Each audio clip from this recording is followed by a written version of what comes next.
Bonjour amis maquettistes, cette fois-ci j'ai choisi de construire le Lioré et Olivier H43. C'était un hydravion de reconnaissance triplace construit à 20 exemplaires seulement. Il était doté d'un moteur Hispano-Suiza 9VB qui était une version construite sous licence du Wright Cyclone R1820. Son premier vol a eu lieu le 4 décembre 1934. Il n'a été homologué qu'en 1939, date à laquelle il était déjà largement obsolète. Il n'a équipé que 2 flottilles à partir de février 1940. Après la défaite, les exemplaires survivants ont été stockés sur une base en face de Toulon jusqu'à la fin de la guerre. La maquette a été produite par FGM Master Dugin, qui est un artisan ayant continué le travail de fourmi entrepris par Jean-Pierre Dugin, lequel nous a quittés en 2010, et qui était bien connu pour ses maquettes en résine d'avions tous plus improbables les uns que les autres. J'ai trouvé cette boîte sur une exposition. Le challenge de la pose d'une forêt de haubans m'a attiré. Les pièces sont bien moulées, faciles à nettoyer, par contre le plan est plus que succinct. La réalisation de tous ces mâts, les faire tenir solidement et respecter les proportions exactes vont être un énorme défi pour moi. La notice ne se compose seulement que de photos d'un montage.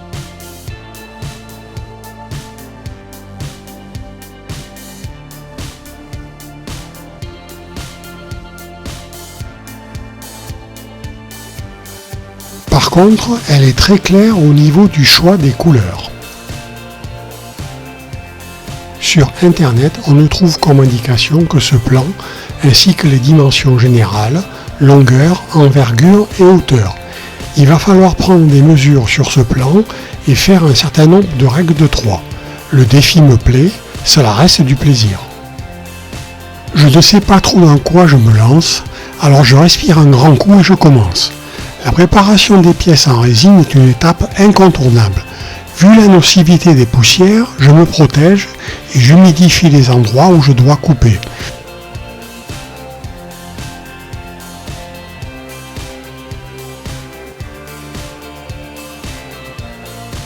Je finis en ponçant les plans de joint.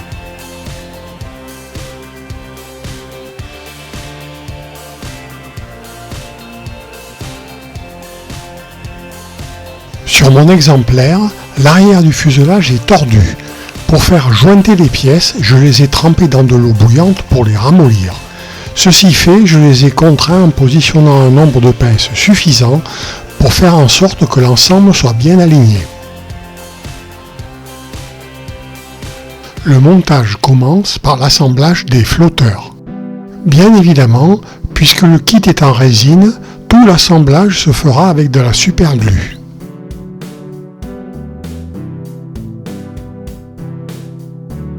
Bien que dans l'ensemble le moulage soit correct, il va falloir utiliser une certaine quantité de putty. J'ai pu obtenir le résultat souhaité assez rapidement. Le kit est très basique. Il n'y a aucune indication pour la difficile mise en place des flotteurs et des mâts. Je ne dispose que des dimensions générales et d'un plan à une échelle indéterminée. Il va falloir faire des règles de 3 pour retrouver les différentes côtes. J'ai commencé par les flotteurs. J'ai construit un gabarit pour les maintenir fermement et ainsi positionner précisément et solidement les premières entretoises. La partie immergée des flotteurs a par définition une forme de coque de bateau. Pour les positionner verticalement, j'ai collé dessous des chutes de cartes plastiques pour être sûr de leur éclairage. Pour les poutres, j'ai utilisé des tubes de laiton de 0,8 mm. Cela permettra le soudage ultérieur avec les autres mains. Première étape, j'étame les points de soudure.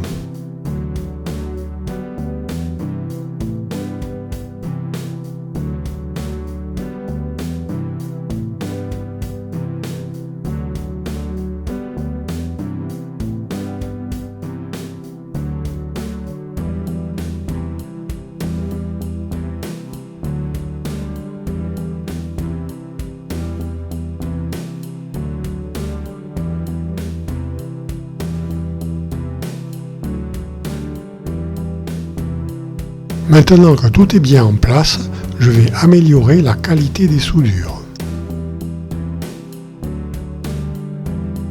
À l'avant de chaque flotteur, il y a une rambarde. Un fil de cuivre très fin et donc malléable est fourni. Il faut d'abord le redresser. Voici ma technique. Je le pose sur une plaque de verre et je le fais rouler sous un morceau de carte plastique. Simple et résultat garanti.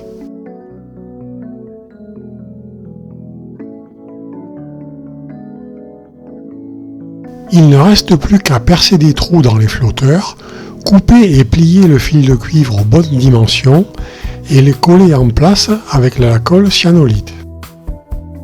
À part un schéma de profil, il n'y a aucune indication sur la manière de positionner les quelques pièces du cockpit qui sont fournies.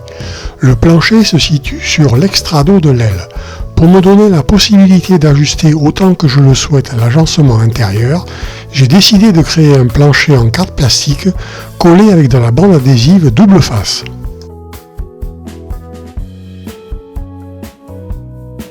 Pour un kit short run, la qualité générale est satisfaisante. À mon goût, l'intérieur du fuselage nécessite une reprise complète.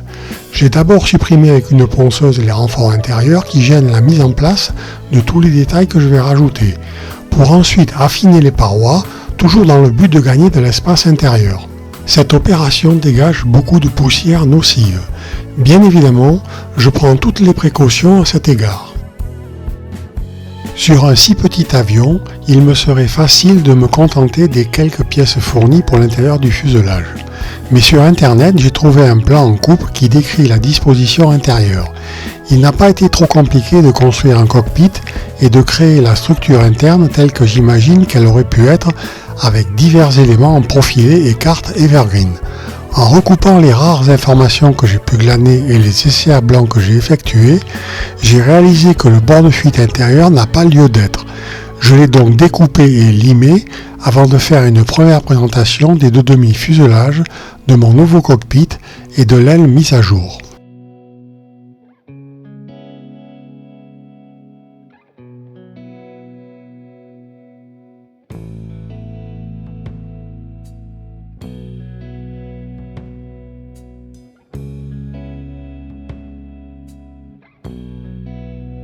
Ici, on voit bien la partie intérieure de l'aile que j'ai découpée.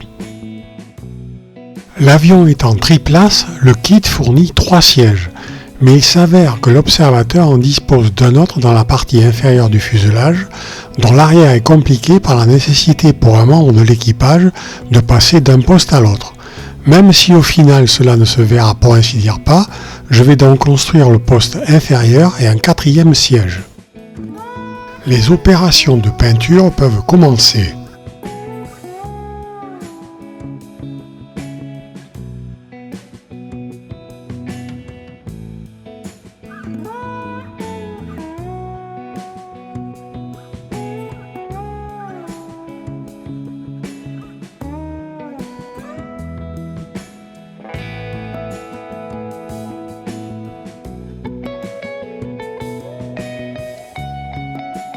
Bien que succinctement représentés, les radios sont situées dans le compartiment arrière.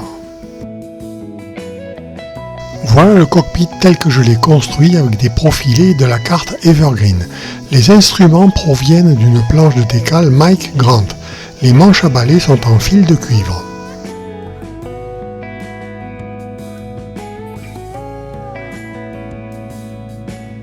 Il ne reste plus qu'à poser les sièges en résine fournis dans le kit.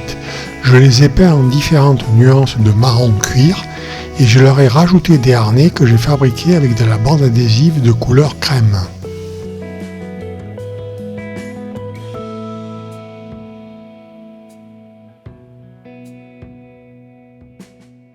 Les nervures des ailerons me semblaient pas assez apparentes.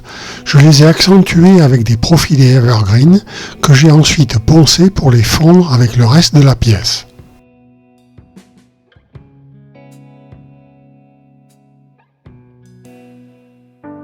Et voilà le résultat recto verso. J'ai choisi cette maquette pour le challenge que son montage représente. Parmi toutes les difficultés que j'acceptais par avance, je n'avais pas pensé que les multiples fenêtres en feraient partie. Après de nombreuses casses des fragiles montants en résine, je n'ai eu d'autre choix que de les refaire en profilé evergreen, collés en léger retrait par rapport au fuselage, en prévision de la pose des vitrages que je devrais confectionner en rhodoïde. La pose du cockpit doit se faire de manière la plus précise possible.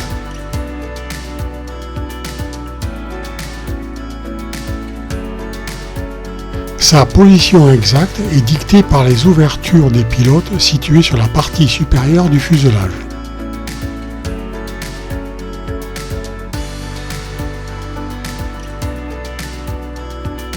De la bonne exécution de cette étape dépend la réussite du montage dans son ensemble. Il faut prendre son temps de bien positionner l'aile par rapport au fuselage, mettre de petites gouttes de cyano et mesurer autant de fois que nécessaire avant de faire un collage définitif.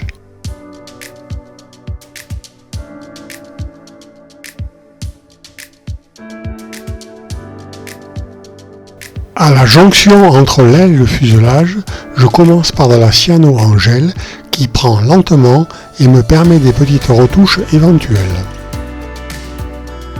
Pour les deux moitiés de fuselage, j'utilise de la cyano liquide pour une prise rapide.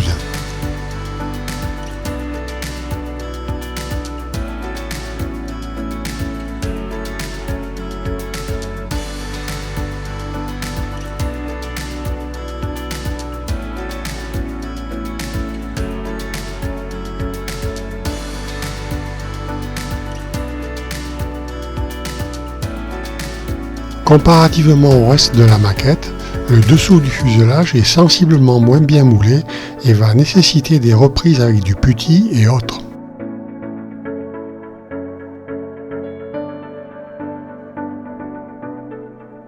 En préparant les pièces, j'avais abîmé la dérive sur une moitié de fuselage. J'en ai donc construit une autre en carte plastique. Comme vous pouvez le voir, le dessous du kit nécessite pas mal de putty, rien de grave, après ponçage tout rentrera dans l'ordre. Tout l'intérêt de ce montage réside dans la pose de tous les mâts qui relient les flotteurs au fuselage. Comme dit précédemment, je ne dispose d'aucune indication pour mener l'opération à bien, si ce n'est un vague plan à une échelle indéterminée et les dimensions de l'appareil réelles.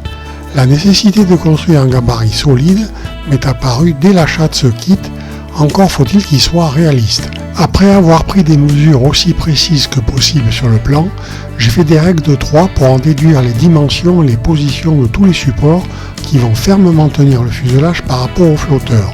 Cela a été long, mais c'est du pur plaisir maquettiste. Ceci fait, il faut ajuster le morceau de carte plastique aux dimensions de la dérive.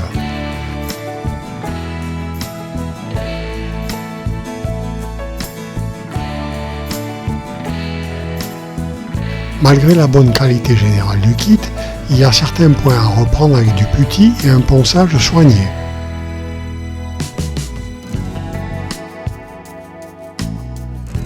Un primaire de la couleur de la résine est appliqué pour traquer les dernières imperfections et le cas échéant y remédier par la suite.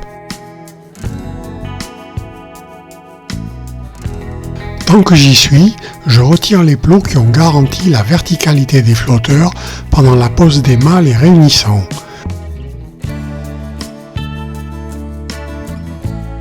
Je vérifie quand même que cela n'a pas affecté la géométrie de ce sous-ensemble. Et maintenant, c'est le moment de réunir le fuselage avec les flotteurs. Je vais savoir si toute cette préparation va donner le résultat escompté ou pas. Je commence à fabriquer les 4 mâts principaux qui vont servir de colonne vertébrale. J'utilise des tubes en laiton rectangulaires, usinés, aplatis, poncés et étamés. Je procède par approches successives en faisant de multiples essais blancs pour chaque mât jusqu'à ce qu'il prenne sa place parfaitement. Ceci fait, je les positionne tous les 4, ce qui n'a pas été facile parce que lorsque je réussissais à en mettre 2 ou 3, il y en avait toujours un qui voulait s'enfuir. Rien. Avec de la patience, de la méthode et quelques jurons, tout ce petit monde a trouvé sa place. Ne reste plus qu'à souder le bas des mâts à la structure sur les flotteurs et coller à la superglue le haut de ces mêmes mâts dans les orifices percés à cet effet dans le fuselage. Pour être honnête, je n'ai pas été capable de filmer la mise en place des 4 mâts principaux. Cette opération était vraiment trop difficile. L'essentiel réside dans le fait qu'ils soient bien positionnés et ce de manière solide et réaliste.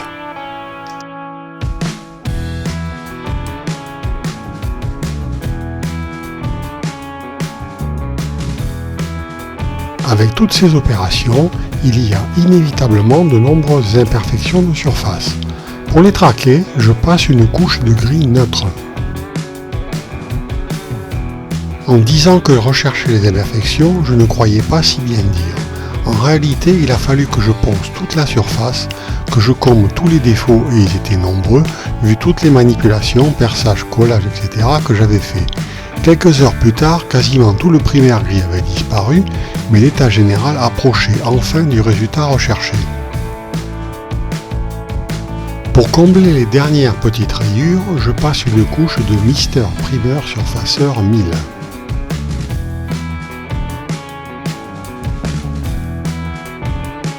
Commence alors la longue mise en place des mâts secondaires, suivie par leur soudure à l'étain.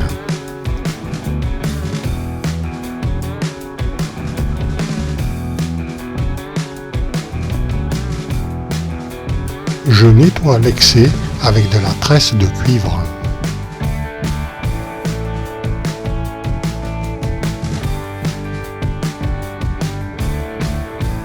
Voici une première vue d'ensemble, mais c'est loin d'être fini.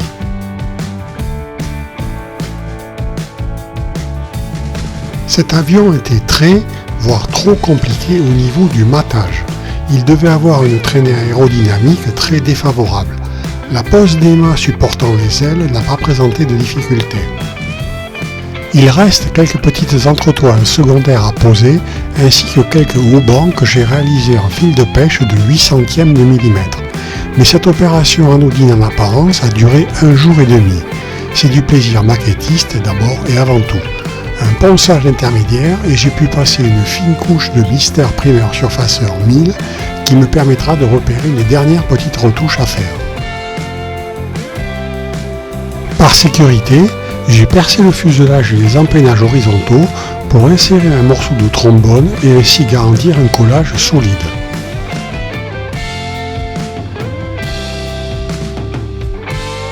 Les mâts qui soutiennent les haubans sont en tube de laiton.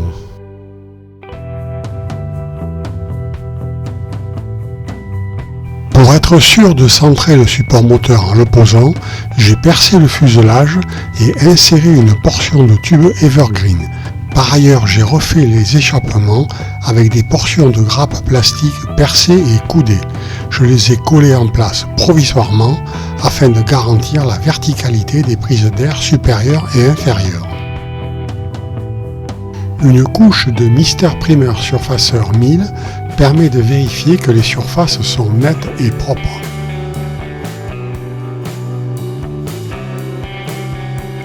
Je commence enfin le camouflage. Dessous, il s'agit d'un bleu clair.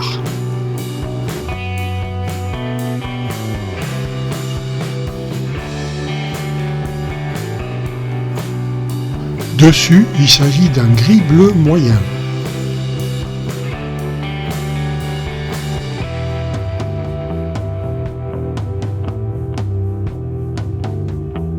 Le drapeau de dérive est fourni en décale, mais cet avion avait aussi les couleurs bleu-blanc-rouge sur l'empennage horizontal. N'étant pas fourni avec le kit, je dois le peindre. À cet effet, je commence par un blanc mat. Après un masquage soigné, il n'y a plus qu'à peindre le bleu et le rouge.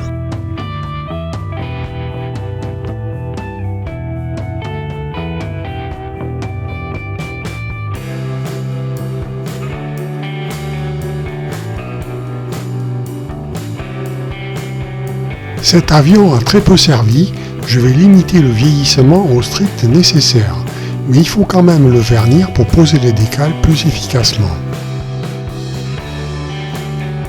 Pour la première fois depuis longtemps pour un de mes montages, la pose des décales se passe sans aucun problème, elle ne se désagrège pas.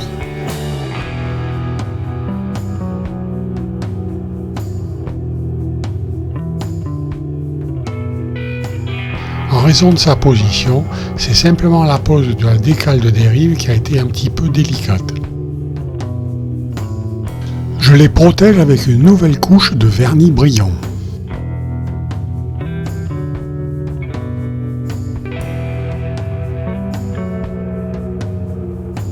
J'ai fabriqué les gouvernails présents sur les flotteurs en carte plastique de 0,25 mm d'épaisseur.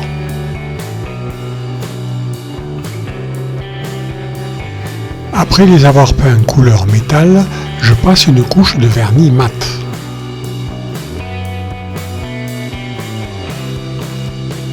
Et maintenant, il ne reste plus que quelques pièces à poser.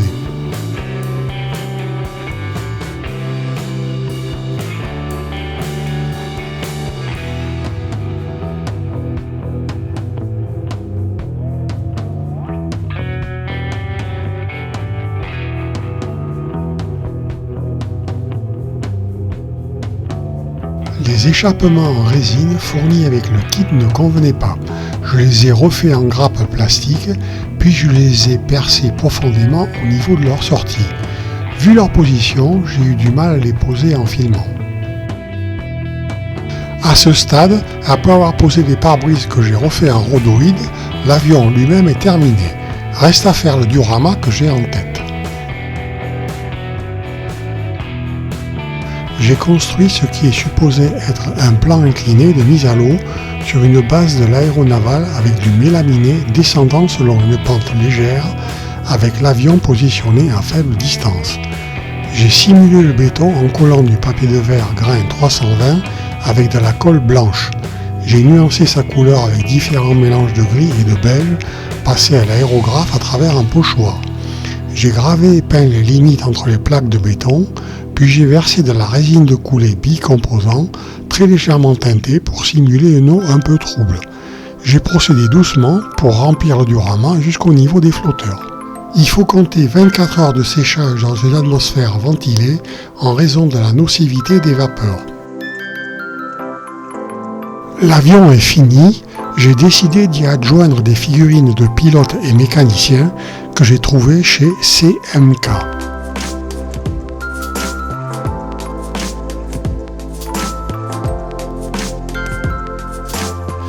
Après avoir collé à la superglue les bras et les têtes, je passe une couche de gris neutre.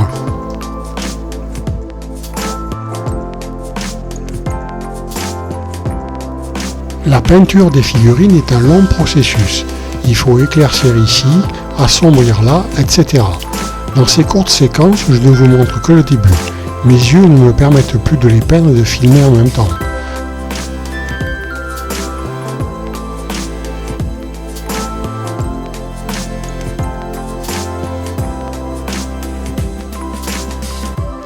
Il ne reste plus qu'à peindre le bord du diorama.